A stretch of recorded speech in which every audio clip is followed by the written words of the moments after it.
Integration of accounting with the tally. First, bill-wise details. Maintain bill-wise details is useful to save all sales and purchase vouchers in tally as per actual bills. It's also helpful to track details of a voucher entry, that's credit sales or credit purchase, so that the important information about that particular voucher or bill can be known. നമ്മൾ bill wise details maintain ചെയ്യുക എന്ന് പറയുന്നത് ഒരു particular ട്രാൻസാക്ഷൻ്റെ റെഫറൻസിന് വേണ്ടിയിട്ടാണ് നമ്മൾ create ചെയ്യുന്നത്. ഒരു സെയിൽസോ അല്ലെങ്കിൽ പർച്ചേസോ നടക്കുന്ന സമയത്ത് അതുമായിട്ട് റിലേറ്റ് ചെയ്തിട്ടുള്ള ഫ്യൂച്ചർ റെഫറൻസിന് വേണ്ടിയിട്ട് ക്രിയേറ്റ് ചെയ്യുന്ന ഡീറ്റെയിൽസിനെയാണ് നമ്മൾ ബിൽ വൈസ് ഡീറ്റെയിൽസ് എന്ന് പറയുന്നത്. അത് നമ്മളെ വൗച്ചർ എൻട്രി ട്രാക്ക് ചെയ്യാനും അതിൻ്റെ ഡീറ്റെയിൽസൊക്കെ മനസ്സിലാക്കാനും പിന്നീട് ഏതെങ്കിലും ട്രാൻസാക്ഷൻ ബിൽ റിസീവബിളോ അല്ലെങ്കിൽ ബിൽ പേയബിളോ ഒക്കെ കിട്ടുന്ന സമയത്ത് നമുക്ക് അതിൽ എന്തെങ്കിലും ബാലൻസ് എമൗണ്ട് ഉണ്ടെങ്കിൽ ഒക്കെ അല്ലെങ്കിൽ കിട്ടിയ എമൗണ്ട് എത്രത്തോളം ആണെന്നുള്ളതൊക്കെ നമുക്ക് വെരിഫൈ ചെയ്യാനും അല്ലെങ്കിൽ ആ ബില്ലിൻ്റെ ട്രാൻസാക്ഷൻ കംപ്ലീറ്റ് ആയിട്ടുണ്ടോ എന്നുള്ളതൊക്കെ നമുക്ക് ചെക്ക് ചെയ്യാനും ഒക്കെ വേണ്ടിയിട്ട് ഈ ബിൽ വൈസ് ഡീറ്റെയിൽസ് നമ്മളെ ഹെൽപ്പ് ചെയ്യുന്നുണ്ട്. എങ്ങനെയാണ് നമ്മൾ ബിൽ വൈസ് ഡീറ്റെയിൽസ് ക്രിയേറ്റ് ചെയ്യുക എന്നുള്ളത് നമുക്ക് നോക്കാം. ബിൽ വൈസ് ഡീറ്റെയിൽസ് ക്രിയേറ്റ് ചെയ്യാൻ വേണ്ടിയിട്ട് നമ്മൾ ഗേറ്റ് വേ ഓഫ് ടാലിയിൽ പ്രസ് F11 അല്ലെങ്കിൽ നമ്മുടെ കമ്പനി ഫീച്ചേഴ്സ് നോക്കുക. എന്നിട്ട് അതിനകത്ത് അക്കൗണ്ടിങ് ഫീച്ചേഴ്സ് എടുത്തു കഴിഞ്ഞാൽ set or maintain bill wise details എന്ന് പറഞ്ഞിട്ട് സ്ക്രീനിൽ കാണിക്കും. നിങ്ങൾ സ്ക്രീനിൽ നോക്കി കണ്ടാം set or maintain bill wise details. അത് നമ്മൾ യെസ്സോ കൊടുക്കാം. അത് യെസ് കൊടുത്തു കഴിഞ്ഞിട്ടുണ്ടെങ്കിൽ നമ്മുടെ ബിൽ വൈസ് ഡീറ്റെയിൽസ് നമ്മൾ ഒരു ലെഡ്ജർ ക്രിയേറ്റ് ചെയ്യുന്ന സമയത്തും ഒരു ട്രാൻസാക്ഷൻ റെക്കോർഡ് ചെയ്യുന്ന സമയത്തും ഓട്ടോമാറ്റിക്കലി അവിടെ കാണിക്കും. On activation of these features, all the ledgers previously created under these groups of sundry debtors and sundry creditors will automatically have their bill-wise detail set to yes. Maintain bill-wise details in tally in a sales voucher. ഇനി എങ്ങനെയാണ് ഒരു sales വൗച്ചറിൽ നമ്മൾ bill wise details create ചെയ്യുന്നത് എന്നുള്ളത് നോക്കാം. Just നമ്മളൊന്ന് create ചെയ്തത് ഒരു എക്സാമ്പിളായിട്ട് നിങ്ങൾക്ക് കാണിച്ചു തരാം. ഒരു ട്രാൻസാക്ഷൻ പറയുന്നുണ്ട്. Vikas enterprise sold 10 table fan to mister Mathew for ₹30,000 on 1st July 2018 and agreed to pay the amount within next 30 days. അങ്ങനെയാണ് ഒരു ട്രാൻസാക്ഷൻ പറയുന്നത്. അപ്പം നമുക്ക് അതിൽ ലെഡ്ജർ ക്രിയേറ്റ് ചെയ്യണം. ഈ ഒരു ട്രാൻസാക്ഷൻ നമുക്ക് വേണ്ടത് ലെഡ്ജറാണ്. ലെഡ്ജർ ക്രിയേറ്റ് ചെയ്യുന്ന സമയത്ത് നെയിം എന്ന് പറയുന്നത് നമ്മൾ വിറ്റിട്ടുള്ളത് വികാസ് എൻ്റർപ്രൈസ് ആണ്. സോൾഡ് ചെയ്ത ആൾ നമ്മൾ കമ്പനി എന്ന് പറയുന്നത് അപ്പോൾ വികാസ് എൻ്റർപ്രൈസ് ആണ്. സോൾഡ് ചെയ്തിട്ടുള്ളത് മിസ്റ്റർ മാത്യുവിനാണ് വിറ്റിട്ടുള്ളത്. അപ്പം നമ്മൾ ക്രിയേറ്റ് ചെയ്യുന്നത് മാത്യുവിൻ്റെ ലെഡ്ജറാണ്. മാത്യു എന്ന് പറയുന്നത് നമ്മുടെ സൺട്രി ഡെപ്റ്ററാണ്. മാത്യു വരുന്നത് അണ്ടർ സൺട്രി ഡെപ്റ്ററിൻ്റെ അണ്ടറിലായിരിക്കും വരിക. അപ്പം നമ്മൾ സൺട്രി ഡെപ്റ്റർ എന്ന് കാണിച്ചു. അപ്പോൾ ഇതിനകത്ത് കാണിക്കുന്നുണ്ട് മെയിൻറ്റെയിൻ ബിൽ വൈസ് ഡീറ്റെയിൽസ്. അത് യെസ്, നമ്മൾ അവിടെ ആ ഫീച്ചർ ആക്റ്റീവ് ആക്കിയത് കൊണ്ടാണ് ഇവിടെ ഓട്ടോമാറ്റിക്കലി യെസ് എന്ന് പറയുന്ന ഒരു ഓപ്ഷൻ ഇവിടെ വന്നിട്ടുണ്ട്. പിന്നെ ക്രെഡിറ്റ് പീരീഡ് ആ ബിൽ വൈസ് ഡീറ്റെയിൽസ് ആക്ടിവേറ്റ് ചെയ്തുകൊണ്ട് മാത്രമാണ് ആ ക്രെഡിറ്റ് പീരീഡ് നമ്മളോട് നമുക്ക് തന്നിട്ടുള്ളത്. അപ്പോൾ ഇതിൽ ക്വസ്റ്റ്യനിൽ നമ്മളോട് പറഞ്ഞിട്ടുണ്ട് 30 days ആണ് അവർ നമുക്ക് തന്നിട്ടുള്ള നമ്മൾ അവർക്ക് കൊടുത്തിട്ടുള്ള ക്രെഡിറ്റ് പീരീഡ് എന്ന് പറയുന്നത്. അപ്പോൾ 30 days കൊടുക്കുക. പിന്നെ check credit days during voucher എൻട്രീൻ്റെ സമയത്ത് ക്രെഡിറ്റ് ഡേയ്സ് ചെക്ക് ചെയ്യണമെന്ന് ചോദിക്കുന്നുണ്ട്. അതും നമ്മൾ യെസ് കൊടുക്കുക. ഈ ഇൻഫോർമേഷൻ നമ്മളെ എത്രയാണ് ഇവരുടെ പേയ്മെൻറ്റ് ഔട്ട്സ്റ്റാൻഡിങ് പീരീഡ് എത്രയാണ് എന്നുള്ളത് നമുക്ക് മനസ്സിലാക്കാനും ഡ്യൂ ഡേറ്റ് കഴിഞ്ഞിട്ടുണ്ടെങ്കിൽ നമുക്ക് അവരെ ഇൻഫോം ചെയ്യാനും ഒക്കെ ഈസിലി പറ്റും. Next, we can create sales voucher entry along with maintaining bill wise details in Tally. അതിന് നമ്മൾ ഗേറ്റ് വേ ഓഫ് ടാലിയിൽ പോവാം. ഇത് നമുക്ക് യെസ് കൊടുത്താൽ ഇത് ആക്സെപ്റ്റ് ആയേ. അത് കഴിഞ്ഞിട്ടുണ്ടെങ്കിൽ നമുക്ക് സെയിൽസ് വൗച്ചർ എൻട്രിയും ബിൽ വൈസ് ഡീറ്റെയിൽസിൻ്റെ കൂടെ തന്നെ നമുക്ക് പ്രിപ്പയർ ചെയ്യാവുന്നതാണ്. അതിന് നമ്മൾ ഗേറ്റ് വേ ഓഫ് ടാലിയിൽ പോവാം. അക്കൗണ്ടിങ് വൗച്ചേഴ്സ് എടുക്കാം. പ്രസ് F8 നമ്മൾ സൈഡിലുണ്ടാവും, അതിൽ സെയിൽസ് എടുക്കാം. അപ്പോൾ നമുക്ക് സെയിൽസ് വൗച്ചറിൻ്റെ ഡീറ്റെയിൽസ് കിട്ടും. അതായത് നമ്മൾ നേരത്തെയുള്ള ഏതെങ്കിലും ഒരു സെയിൽസ് ആണെങ്കിൽ ഓപ്ഷൻ നമ്പർ എൻ്റർ ചെയ്യുക. അതായത് റെഫറൻസ് നമ്പർ ഉണ്ടെങ്കിൽ റെഫറൻസ് നമ്പർ എൻ്റർ ചെയ്യാം. നമുക്ക് ട്രാക്ക് ചെയ്യാൻ വേണ്ടിയിട്ടാണ് നമ്മൾ ആ റെഫറൻസ് നമ്പർ എൻ്റർ ചെയ്യുന്നത്. പിന്നെ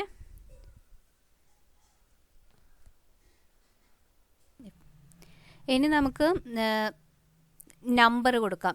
അതായത് ഇവിടെ നമ്പർ 5 എന്ന് പറഞ്ഞിട്ട് നിങ്ങളതിൽ കാണിക്കുന്നുണ്ട്. ഏതാണ് നമ്മൾ ഇനി ഡേറ്റ് വേണമെങ്കിൽ നമുക്ക് ആ നമ്പറിന് പകരം അവിടെ വേണമെങ്കിൽ ഡേറ്റ് ആക്കിയിട്ടും കൊടുക്കാവുന്നതാണ്. പിന്നെ ഏത് പാർട്ടിക്കാണ് നമ്മൾ സെയിൽ നടത്തിയിട്ടുള്ളത് എന്നുള്ള പാർട്ടി നെയിം അവിടെ കാണിക്കാം. നമ്മളിവിടെ മാത്യുവിനായതുകൊണ്ടാണ് മാത്യു എന്ന് കാണിച്ചിട്ടുള്ളത്. പിന്നെ ഏത് ഐറ്റമാണ് വിറ്റിട്ടുള്ളത്, നമ്മൾ സെയിൽസ് ടേബിൾ ഫാൻ ആണെങ്കിൽ ടേബിൾ ഫാൻ, നമ്മൾ ലെഡ്ജർ ക്രിയേറ്റ് ചെയ്തിട്ടുണ്ടെങ്കിൽ ആ ലെഡ്ജറിൻ്റെ അകത്ത് ഐറ്റം ഉണ്ടെങ്കിൽ നമുക്ക് ആ ടേബിൾ ഫാൻ കാണിക്കും. പിന്നെ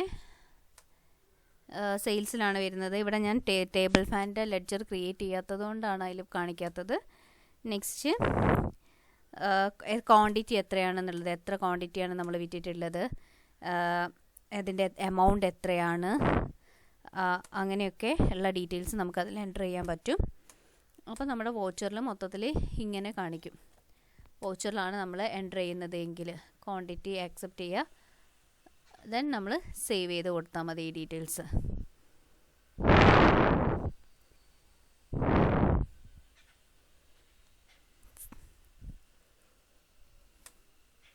എത്രയാണ് ക്വാണ്ടിറ്റി, എമൗണ്ട്, ടോട്ടലൊക്കെ അടിച്ച് നമുക്ക് ആക്സെപ്റ്റ് കൊടുക്കാം.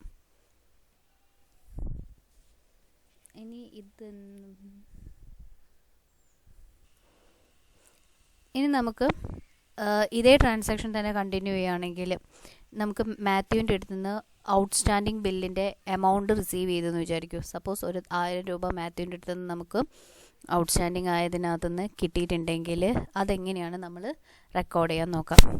അപ്പം നമ്മൾ സെയിൽസ് വൗച്ചറിൽ തന്നെയാണ് നിൽക്കുന്നതെങ്കിൽ നമുക്ക് ആ F6 പ്രസ് ചെയ്ത് കൊടുത്തിട്ടുണ്ടെങ്കിൽ നമുക്ക് റെസിപ്റ്റ് വൗച്ചർ ഇൻ ടാലി കിട്ടും. അപ്പം നമ്മൾ റെസിപ്റ്റ് വൗച്ചർ എടുക്കുക. അപ്പം നമ്മൾ നോക്കുക റെസിപ്റ്റ് നമ്പർ. നമ്മൾ റെസിപ്റ്റ് നമ്പർ വരുന്നത് ഇവിടെ കാണിക്കുന്നത് 3 ആണ് കാണിക്കുന്നത്. അപ്പം നമ്മൾ റെസിപ്റ്റ് നമ്പർ നോക്കുക. ഇനി നമ്മൾ പ്രീവിയസ് നമ്മൾ കൊടുത്തിട്ടുള്ള റെസിപ്റ്റ് നമ്പറും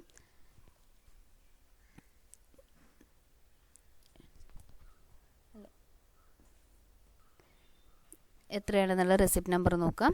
അത് കഴിഞ്ഞിട്ടുണ്ടെങ്കിൽ ഡേറ്റ് നോക്കുക. പിന്നെ വരുന്നത് നമ്മൾ ക്യാഷ് കിട്ടിയത് നമുക്ക് എൻ്റർ ചെയ്യണം. ക്യാഷ് കിട്ടിയിട്ടുള്ളത് മാത്യുവിൻ്റെ അടുത്ത് നിന്നാണ് റെസിപ്റ്റിൽ വന്നിട്ടുള്ളത്. അപ്പോൾ നമ്മൾ മാത്യു കൊടുത്തു. അപ്പോൾ മാത്യു കൊടുത്ത സമയത്ത് തന്നെ നമുക്ക് ഇങ്ങനെയൊരു ഫീൽഡിലേക്കാണ് നിങ്ങൾ എൻ്റർ ചെയ്യുക. അതായത് മെത്തേഡ് ഓഫ് അഡ്ജസ്റ്റ്മെൻറ്റ് എന്ന് പറഞ്ഞിട്ട് അവിടെ വരും. അഡ്വാൻസ് ആണ്, എഗെയിൻസ്റ്റ് റെഫറൻസ് ആണ്, ന്യൂ റെഫറൻസ് ആണ്, ഓൺ അക്കൗണ്ട് ആണ്. അപ്പം നമുക്ക് നേരത്തെ ഒരു 5 എന്ന് പറയുന്ന റെസിപ്റ്റിന് എഗെയിൻസ്റ്റ് ആയിട്ടാണ് നമുക്ക് കിട്ടിയിട്ടുള്ളത്. 5 എന്ന് പറയുന്ന ബിൽ നമ്പർ 5ന് എഗെയിൻസ്റ്റ് ആയിട്ടാണ് നമുക്ക് നേരത്തെ കിട്ടിയിട്ടുള്ളത്. കാരണം തൊട്ട് മുന്നേ നമ്മൾ ക്രിയേറ്റ് ചെയ്തതിൽ ഞാൻ അവിടെ ഒരു നമ്പർ പറഞ്ഞിട്ടുണ്ട്, ബില്ല് 5 ആണെന്ന് പറഞ്ഞിട്ടുണ്ട്. ആ 5ൻ്റെ എമൗണ്ടാണ് നമുക്കിവിടെ കിട്ടിയത്. അപ്പോൾ നമ്മൾ ബിൽ വൈസ് ഡീറ്റെയിൽസ് 5 ആണെന്ന് കൊടുത്തു. അപ്പോൾ ഡേറ്റ് വന്നു. ഡേറ്റ് വന്നിട്ടുള്ളത് 30 ഡേയ്സ്. നമ്മൾ കൊടുത്തിട്ടുള്ളത് 30 ഡേയ്സ് ആയിരുന്നു. അതിൽ നമുക്ക് 1000 രൂപയാണ് നമുക്ക് കിട്ടിയിട്ടുള്ളത്. അപ്പം നമ്മൾ ആ 1000 രൂപ ഇവിടെ കാണിച്ചു. ദെൻ നമ്മളത് എൻ്റർ ചെയ്യുക. ദെൻ നമുക്ക് പെൻഡിങ് ബില്ലിനകത്ത് നമുക്ക് പിന്നെ നോക്കി കഴിഞ്ഞിട്ടുണ്ടെങ്കിൽ ഇത് ചെക്ക് ചെയ്യാൻ പറ്റും. അതായത് ട്രാക്കിംഗ് ബില്ലിൻ ടാലി, അതായത് ഈ എൻ്റർ ചെയ്ത ട്രാൻസാക്ഷൻസ് എങ്ങനെയാണ് നമുക്ക് ട്രാക്ക് ചെയ്യാൻ നോക്കുക. അതായത് മാത്യുവിൻ്റെ അടുത്ത് നിന്ന് എത്ര എമൗണ്ട് കിട്ടി, ഇനി എത്രത്തോളം കിട്ടാനുണ്ട് എന്നുള്ളതൊക്കെ നമുക്ക് ചെക്ക് ചെയ്യണം. അത് നമ്മൾ എങ്ങനെ ചെക്ക് ചെയ്യും എന്നുള്ളത് നോക്കാം. ഗേറ്റ് വേ ഓഫ് ടാലിയിൽ പോവാം. സെയിം സ്റ്റെപ്പാണ്, ഡിസ്പ്ലേ എടുക്കുക.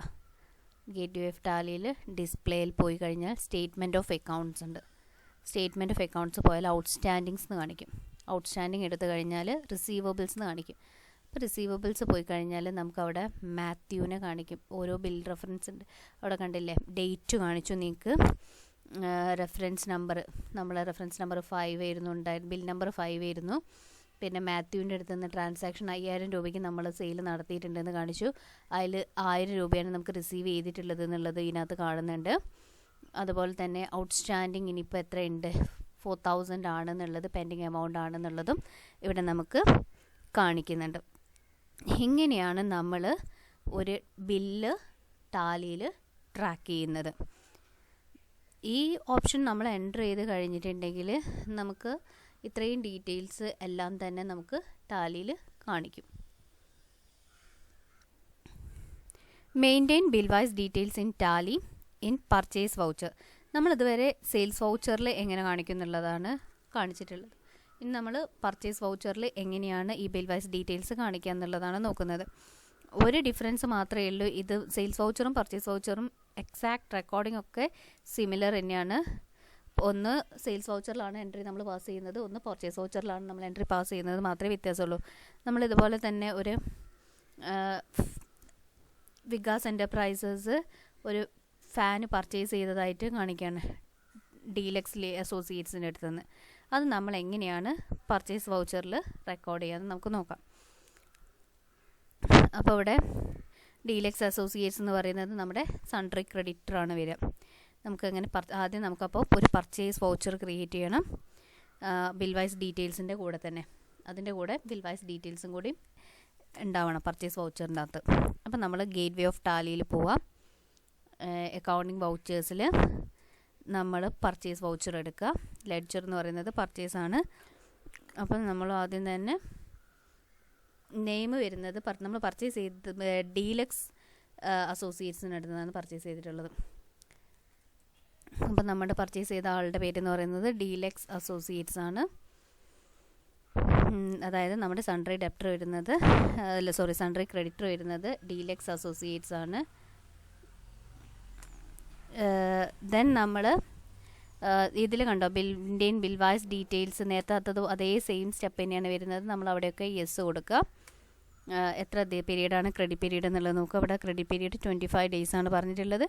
അപ്പോൾ നമുക്ക് 25 days ക്രെഡിറ്റ് പീരീഡ് കൊടുക്കാം. ദെൻ ഇനി അത് എത്ര വേണമെങ്കിലും, ചിലപ്പോൾ ഒരു വർഷമാകാം, അല്ലെങ്കിൽ 60 ദിവസമാകാം, 365, എത്രയാണോ നമ്മൾ പർച്ചേസ് വൗച്ചർ ക്രിയേറ്റ് ചെയ്യുന്നത് നമ്മുടെ ഇഷ്ടമാണ്. നമുക്ക് പർച്ചേസ് ഡീറ്റെയിൽസിൽ എല്ലാ ഡീറ്റെയിൽസും എൻ്റർ ചെയ്യാം. അതായത് നമ്മൾ നമ്പർ പർച്ചേസ് നമ്പർ ഇതിനകത്ത് കാണിക്കുന്നുണ്ട്. അതിൻ്റെ നമ്പർ എത്രാമത്തെ നമ്പറാണെന്ന് എഴുതുക. പിന്നെ സപ്ലയർ ഇൻവോയ്സ് നമ്പർ, ഡേറ്റ് എന്നാന്ന് എഴുതുക. ഇനി പാർട്ടി നമ്മൾ എഴുതിയത് ഡീലക്സ് ലിമിറ്റഡ് ആണ്. അപ്പോൾ ഡീലക്സ് ലിമിറ്റഡ് പാർട്ടീൻ്റെ പേര് കൊടുക്കുക. അതിന് ശേഷം ഡീലക്സ് അസോസിയേറ്റ്സ് ആണ്, സോറി. പിന്നെ നിങ്ങൾ എത്ര എമൗണ്ടിനാണ് പർച്ചേസ് ചെയ്തിട്ടുള്ളത്. ഫാനല്ലേ നമ്മൾ പർച്ചേസ് ചെയ്തത്, ഫാന് അതിൻ്റെ എമൗണ്ട് എത്രയാണെന്നുള്ളത്, ക്വാണ്ടിറ്റി എത്രയാണ്, bill, quantity, actual, rate, price, ഈ കാര്യങ്ങളൊക്കെ തന്നെ നമ്മളതിൽ റെക്കോർഡ് ചെയ്യാം. എന്നിട്ട് നമ്മൾ ഈ വൗച്ചർ സേവ് ചെയ്യാം.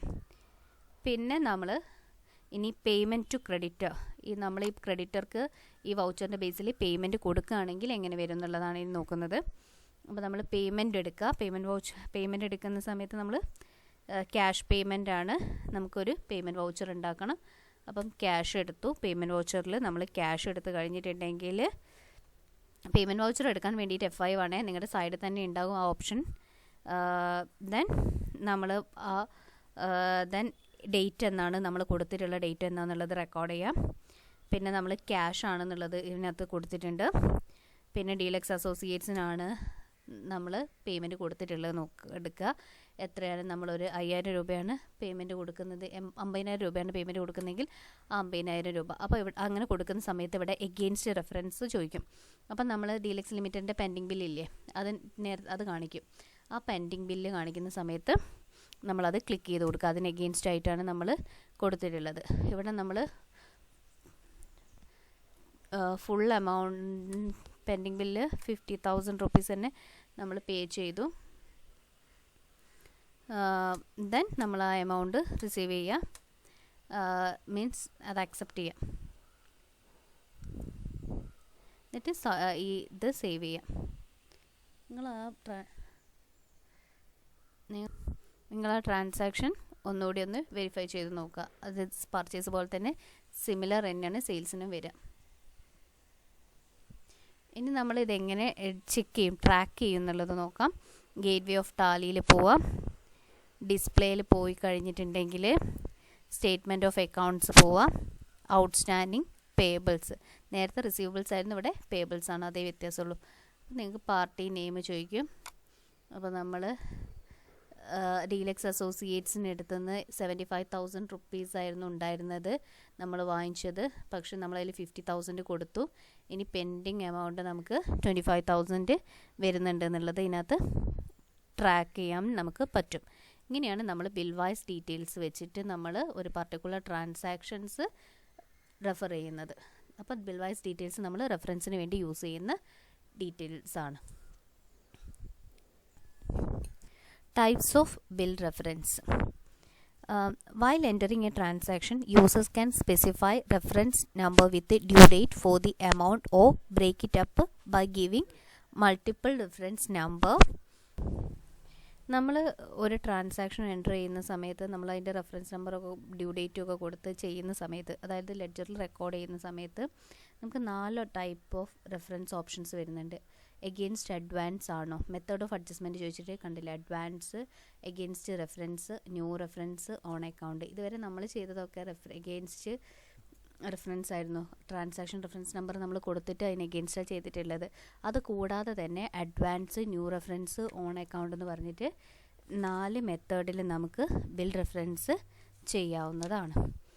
അതിൽ അഡ്വാൻസ് ആവുന്ന സമയത്ത് this option is used when the amount is paid or received as an advance from or to the party. നമുക്ക് പാർട്ടീൻ്റെ അടുത്ത് നിന്ന് അഡ്വാൻസ് ആയിട്ട് എമൗണ്ട് കിട്ടുമോ അല്ലെങ്കിൽ നമ്മൾ പാർട്ടിക്ക് അഡ്വാൻസ് ആയിട്ട് എമൗണ്ട് കൊടുക്കുകയോ ചെയ്യുന്ന സമയത്താണ് നമ്മൾ അഡ്വാൻസ് ഓപ്ഷൻ ചെയ്യുന്നത്. ന്യൂ റെഫറൻസ് ആവുന്ന സമയത്ത് when it is used when we make any purchase or sales entry. പുതുതായിട്ട് നമ്മളൊരു പർച്ചേസ് അല്ലെങ്കിൽ സെയിൽസ് ട്രാൻസാക്ഷൻസ് ഒക്കെ റെക്കോർഡ് ചെയ്യുന്ന സമയത്താണ് ന്യൂ റെഫറൻസ് എന്ന് പറയുന്നൊരു ഓപ്ഷൻ വരുന്നത്. ഇനി എഗെയിൻസ്റ്റ് റെഫറൻസ് ആവുന്ന സമയത്ത് പ്രീവിയസ് റെഫറൻസ്, നമ്മൾ പ്രീവിയസ് ഒരു ലെഡ്ജർ ക്രിയേറ്റ് ചെയ്തു, ആ ലെഡ്ജറിന് എഗെയിൻസ്റ്റ് ആയിട്ട് നമുക്ക് എമൗണ്ട് കിട്ടുകയോ അല്ലെങ്കിൽ നമ്മൾ എമൗണ്ട് കൊടുക്കുകയോ അല്ലെങ്കിൽ അതിനകത്ത് വേറെ എന്തെങ്കിലും ട്രാൻസാക്ഷൻസ് ഡേറ്റോ എന്തെങ്കിലും ചേഞ്ച് ചെയ്യുകയോ ഒക്കെ ചെയ്യുന്ന സമയത്താണ് നമ്മൾ എഗെയിൻസ്റ്റ് റെഫറൻസ് ആയിട്ട് ചെയ്യുന്നത്. ഇനി ഓൺ അക്കൗണ്ട് ആവുന്ന സമയത്ത് നമ്മൾ അക്കൗണ്ടിൽ, അതായത് വേറെ we would do this in case of lump sum payments where a number of bills are pending but we are not instructed against which bill of money should be adjusted. നമുക്ക് ഒരുപാട് pending ബില്ലുകളൊക്കെ ഉണ്ട്. അപ്പോൾ ഏത് ബില്ലിലാണ് കിട്ടിയതെന്നൊന്നും നമുക്ക് തന്നെ പെട്ടെന്ന് മനസ്സിലാക്കാൻ പറ്റുന്നില്ലെങ്കിൽ നമ്മൾ ഓൺ അക്കൗണ്ടിലായിട്ട് അവരുടെ അക്കൗണ്ടിലേക്ക് ഡയറക്റ്റായിട്ട് ചെയ്യാം. ഇങ്ങനെ 4 ടൈപ്പിലാണ് നമ്മൾ ബിൽ വൈസ് ഡീറ്റെയിൽസിൻ്റെ റെഫറൻസ് കൊടുക്കുന്നത്.